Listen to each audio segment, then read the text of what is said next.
Now that we understand critical communications more clearly, we can better appreciate some of the advantages and issues surrounding the use of multiple bearers and multiple devices.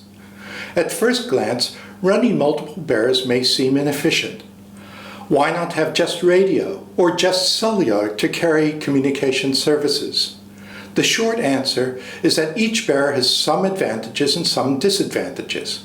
Each differs in functionality, range, reliability, availability, equipment options, power consumption, cost, and security. With multiple bearers at hand, an organization can tailor its communications deployment to meet the business requirements of each part of its operations. For instance, no single technology can provide communication across the varied terrain, fluctuating demand, and escalating data usage that system designers must consider. Coverage holes inevitably appear, which can be mitigated if multiple bearers with different coverage characteristics are employed. Reliance on a single technology also creates risk. Disasters and national emergencies often result in the overloading of public cellular networks and jam communications. Adding multiple bearers provides redundancy to critical communications.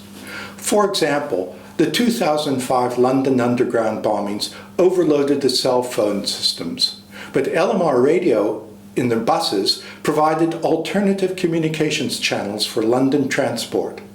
For critical infrastructure, such as a power utility, regulators may even require a separate auxiliary communications network to back up the primary system in case of failure.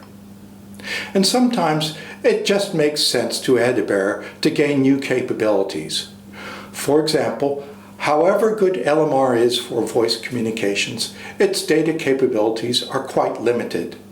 To access broadband data services or bandwidth-hungry applications such as streaming video, other bearers need to be added to LMR.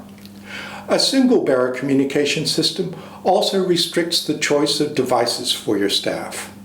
There are relatively few organizations running critical communications networks that can get by with only one or two types of comms terminal. Some sections of an organization may need big displays and robust keyboards, while other departments are happy with cell phone displays and touch screen input.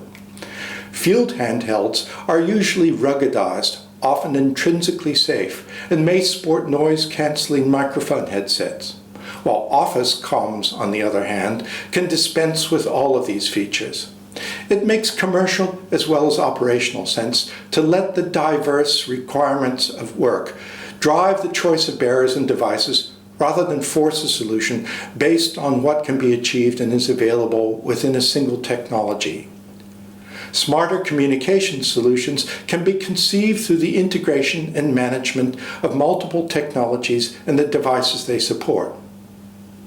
In real life, however, integration of multiple bearers usually don't go far enough. Critics of such hybrid systems say, with some justice, that these are not really coherent systems. Instead, what we have is a collection of communication subsystems that appear internally integrated, but are in fact managed separately and are only loosely connected. Getting them to work together is both complex and costly. How do you coordinate overall performance, or monitor security, or administer consistent access control? So there is a fundamental issue here about system integration and management, and it is this issue that is addressed by unified critical communications.